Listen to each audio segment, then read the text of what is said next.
Hello friends, how are you? My dear students, a very happy Friendship Day to all of you. So in my today's class, today I am going to present one video of class 9 mathematics at advanced level.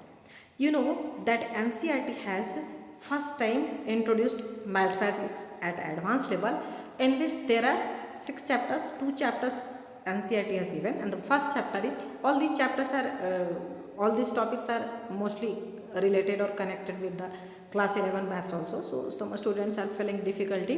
So on demand, let us see, try to understand some basic concepts of the chapter sets, first chapter. So I have already written all these points so that in quick time, in very less time, we can understand more and more points or concepts. So as the title of the chapter is sets, so what is the meaning of set? You can see set, it is a well defined collection of distinct objects. देखो मैंने यहाँ क्या किया है, कुछ words को underline किया है.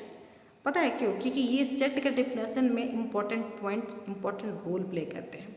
ऐसे ही कोई कलेक्शन ले लिया और कह दिया कि ये सेट है, दैट्स वी कांट से. कैसा कलेक्शन होना चाहिए? Collection should be well defined and distinct objects should be, means एक नंबर को हमको 2 बार रिपीट नहीं करना है. देखिए यहाँ पे हमने क्या किया है, कुछ एग्जाम्पल्स लिए हैं. There are 3 examples I have taken, right, and all these 3 examples are different and they will help you in understanding the concepts. So let us see first example. It is written P is a set having the, जो इसके अंदर लिखा है ना, उसको क्या कहते हैं, objects of elements of sets, objects और एलिमेंट्स ऑफ सेट्स. तो देखो यहाँ P जो आप देख रहे हो, P का कौन कौन सा एलिमेंट है, P is a set having the elements 2, 3, 5, 7 and 11.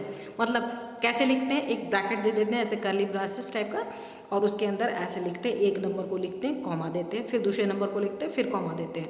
और ये सब क्या कहलाता है, इसका कहलाता है ऑब्जेक्ट्स और elements.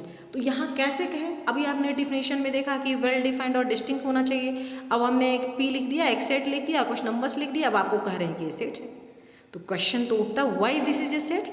So you can see the numbers 2, 3, 5, 7 and 11. All this numbers are prime numbers. कैसे नंबर है, प्राइम नंबर्स.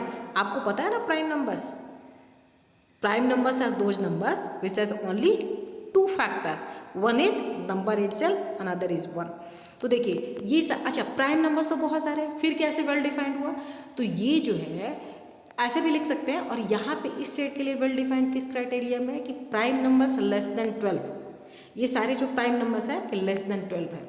डिस्टिंक्ट कैसे है इसमें एलिमेंट्स, कोई भी नंबर देखो 2 बार लिखा हुआ है क्या, नहीं लिखा हुआ है, तो ये सेट हुआ क्योंकि इसने उस क्राइटेरिया को फुलफिल किया. अच्छा इस फॉर्म में यदि लिखा हो जिसमें सारे एलिमेंट्स लिस्टेड हो, सारे एलिमेंट्स आप देख रहे हो, नंबर्स लिखा हुआ है, तो इसको हम बोलते हैं सेट रिटन इन टेबुलर और रोस्टर फॉर्म. कैसा, टेबुलर और रोस्टर फॉर्म. मतलब टेबल में आप क्या करते हो, एलिमेंट्स को लिखते हो, ठीक है, तो आपने एलिमेंट्स को लिस्ट कर दिया, तो उसको क्या कहें, सेट रिटन इन टेबुलर और roster form. Actually there are 2 ways, 2 methods of representing a set. First one you have seen in first example, this is tabular or roster form, and second let us see in the second example. Here set A is written है, इसको कैसे पढ़ते हैं, देखो एक properties के अनुसार से लिखा, इसमें एलिमेंट को नहीं लिखा. इसको कैसे पढ़ेंगे, A is a set of all elements X, of all elements X. A is a set of all elements X. ठीक है, जितने भी एलिमेंट्स x हैं उस, अच्छा उसमें देखिए एक चीज, एक सेकंड जस्ट थोड़ा मार्क ले लीजिए.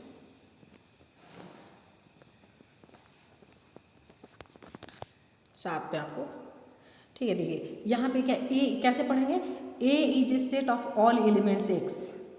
ये जो लाइन दिख रहे हो ना, इसको क्या पढ़ते हैं, such that x is a multiple of 3, x is a multiple of 3, x is a multiple of 3 and x is either less than or equal to 12, x is either less than or equal to 12. तो ये क्या हुआ, इसमें कोई number आपको दिख रहा है। जैसे पहले आपने सेट पी में देखा था कि सारे नंबर्स आपको एलिमेंट्स दिख रहे थे, लेकिन सेट ए में देखिए, ए में आपको कैरेक्टरिस्टिक्स लिखा हुआ है लेकिन कोई एलिमेंट्स नहीं लिखा हुआ है। ठीक है, तो इस फॉर्म में जब सेट को लिखते हैं तो क्या कहते हैं, उसका नाम क्या है, set builder form. Set builder form, understood. ठीक है, तो अभी हमने क्या सीखा, पहला डिफिनीशन ऑफ सेट। ठीक है, कैसा कलेक्शन, एक कलेक्शन तो है लेकिन कैसा कलेक्शन, ये वेल डिफाइंड होना चाहिए पहला, और दूसरा क्या होना चाहिए, डिस्टिंक्ट ऑब्जेक्ट्स होने चाहिए। अच्छा, इसी सेट को देखो, एक्सरसाइज के क्वेश्चन सब जब देखोगे ना तो एक फॉर्म में लिखा रहेगा और आपको क्या करना रहेगा, दूसरे फॉर्म में लिखना होगा। ठीक है, अब इसमें देखिए क्या करना है, अगर आपको बोल दिया जाए कि सेकंड फॉर्म में जो सेट बिल्डर फॉर्म में लिखा हुआ है इसको आप क्या करो, टेबुलर फॉर्म में या रोस्टर फॉर्म में लिखो, तो क्या करेंगे, इसके रूल्स को पढ़ेंगे और उसको पढ़ने के बाद हम इसके नंबर्स को लिखेंगे। तो क्या था, x is a multiple of 3 का तो बहुत सारा मल्टीपल है, लेकिन कैसे मल्टीपल, जो या तो 12 से छोटा हो या बराबर हो। तो देखिए यहाँ लिखते हैं, फर्स्ट मल्टीपल 3, सेकंड 6, 9, 12 के बाद अगला 15 आता है। 15 इसमें लिखेंगे, नहीं लिखेंगे, क्यों, क्योंकि यहाँ पे लेस देन इक्वल टू 15 क्या हो जाएगा, 12 से बड़ा। तो इस प्रकार से ये जो सेट ए लिखा था इसको यदि टेबुलर फॉर्म में लिखना हो तो हम लोग कैसे लिखेंगे, A is a set having elements 3, 6, 9 and 12। ठीक है, तो एक ही सेट को आपने दो फॉर्म में भी देख लिया कैसे रिप्रेजेंट कर सकते हैं। एक्सरसाइज में ऐसे क्वेश्चंस मिलेंगे आपको, इसलिए इसको ध्यान से देखो।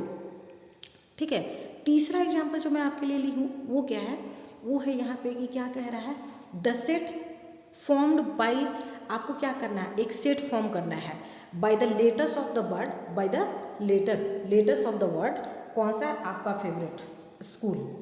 ठीक है, डेली स्कूल जाते हो ना, तो इसी से हम लोग सेट बना लेते हैं, राइट, ओके।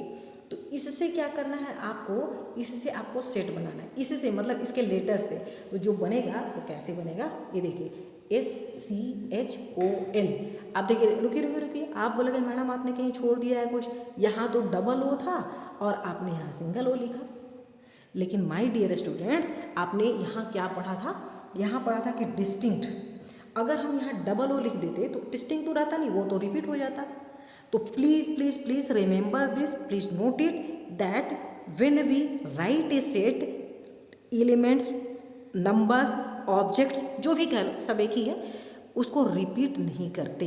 क्या नहीं करते, रिपीट नहीं करते। ठीक है, तो चलिए अभी तक हम लोग क्या क्या पढ़े, सेट का डिफिनीशन, कैसा होना चाहिए collection, well defined and distinct होना चाहिए, एग्जाम्पल्स पढ़े। एग्जाम्पल्स के थ्रू हमने दोनों चीज़ देखा कि टेबलर और रोस्टर फॉर्म में कैसे लिखते हैं, सेट बिल्डर फॉर्म में कैसे लिखते हैं, और आपने ये भी देखा कि सेट में यदि स्पेलिंग डबल रिपीट हो रही है तो सेट में जब लिखते हैं तो उसको रिपीट नहीं करते, एक बार लिखते हैं। अब एक काम करो बेटा, आप इस वीडियो को पॉज करो, एक बार खुद से पढ़ो, अपनी कॉपी में इसको लिखो, 3 एग्जाम्पल लिखे, 3 आप खुद से लिखो। ठीक है, आपको देखो जैसे स्कूल है ना, आप ले लो ना कॉफ़ी, कमेटी, ये सारे वर्ड्स ले लो और इससे बनाओ सेट। ठीक है, उसके बाद फिर अभी हम दूसरे कंसेप्ट देखते हैं। ठीक है, so do it right now, my favourite dialogue, आप जो भी कहो, DIY, do it yourself, do it please. Okay, so I think you have written. Now let us see some more concept. Actually, what we used to do, we used to write some memory hook so that in less words we can remember more concepts. So before you there is one memory hook and that is RSSP. RSSP. So what is the meaning of R? R means representation of sets. R means representation of sets. अभी हमने देखा था ना, just before हमने देखा था कि there are 2 ways to represent a set, first one in tabular और roster form and second one set builder form. Okay, so are stand for representation of sets, representation of sets. अब देखिए यहाँ पे दूसरा आ रहा है सबसेट, ये दूसरा क्या आ रहा है, सबसेट। ठीक है, तो ये सबसेट किसको कहते हैं, ठीक है, सेट तो देख लिया, अब सबसेट किसे कहते हैं, तो ये subset is also a set. Subset पे सेट लगा है ना, तो ये भी क्या होगा, सेट होगा। ठीक है, जैसे डिवीजन, सब डिवीजन सुना है, सोशल साइंस में पढ़ा है आपने। ठीक है, तो ये क्या होगा कि subset is a a set सब कोई भी मान लीजिए A Y X Y Z कोई भी एक सेट है, मान लीजिए कि there is a set A, तो इस set A is set to be a subset of set B. A को हम क्या कहेंगे कि वो बी का सबसेट है। ए किसका सबसेट है? सेट बी का, सेट बी का। कब? If every element of set A, if every element of set A belongs to set B. ठीक है, सेट ए का सारा एलिमेंट यदि सेट बी में हो जाए तो हम क्या कहेंगे कि सेट ए सेट बी का क्या है? सबसेट है। और इसको कैसे लिखते हैं सिंबॉलिक फॉर्म में? A is a subset of B. इसको क्या पढ़ेंगे? जो आप पढ़ रहे हो ना, इसको पढ़ेंगे A is a subset of B. A is a subset of B कब होगा? जब ए का सारा एलिमेंट बी में आ जाए। ठीक है, तो उसको हम कहेंगे A is a subset of B. ठीक है, अब जैसे एग्जाम्पल आप देख सकते हो, मान लो देखो आपके सामने हम लिखते हैं, मान लीजिए कि एक सेट है जिसमें नंबर्स हो गए 2 4। ठीक है, 2 4 क्या इवन नंबर है। अब मान लीजिए कि एन क्या है? एक सेट है, किसका है? नेचुरल नंबर का, 1 2 3 4 ऐसे ऐसे करके। ठीक है, तो अब इसमें इस सेट में 2 और 4 तो आ गया ना, और भी एलिमेंट्स हैं लेकिन 2 और 4 आ गया, तो इस केस में हम क्या कहेंगे? इसको हम कैसे लिख सकते हैं? यहाँ कैसे लिख सकते हैं कि A is the subset of N. A is the subset of N. समझ में आई बात? तो इस तरीके से आप सबसेट को लिख सकते हो। ठीक है, इसको थोड़ा हौच पौच हो जा रहा है इसलिए रेस्ट कर देती हूँ। ठीक है, ओके। अब देखिए जो आपका सेकंड वाला एस था, हमने आर देख लिया रिप्रेजेंटेशन ऑफ सेट, एस देख लिया सबसेट के लिए, और जो सेकंड एस है वो क्या है? Types of sets. Types of sets. तो हम लोग क्या करते हैं? किसी से मिलते हैं तो क्या पूछते हैं? How are you? तो बोलते हैं yes fine. Most time we use to say fine. तो ये देखिए दूसरा लेटर जो आपको फाइन है ये बड़े काम का है। कैसे? तो ये आपको टाइप्स ऑफ सेट्स बताता है 4 लेटर। पहला F for finite. F for finite. Finite का मीनिंग क्या है? जिसके एलिमेंट क्या हो? लिमिटेड हो, फाइनाइट हो। जैसे अभी हमने सेट ए लिखा था ना, उसमें 2 ही एलिमेंट था तो फाइनाइट हो गया। I for infinite. जैसे natural number is a set, उसके एलिमेंट क्या? इनफाइनाइट है।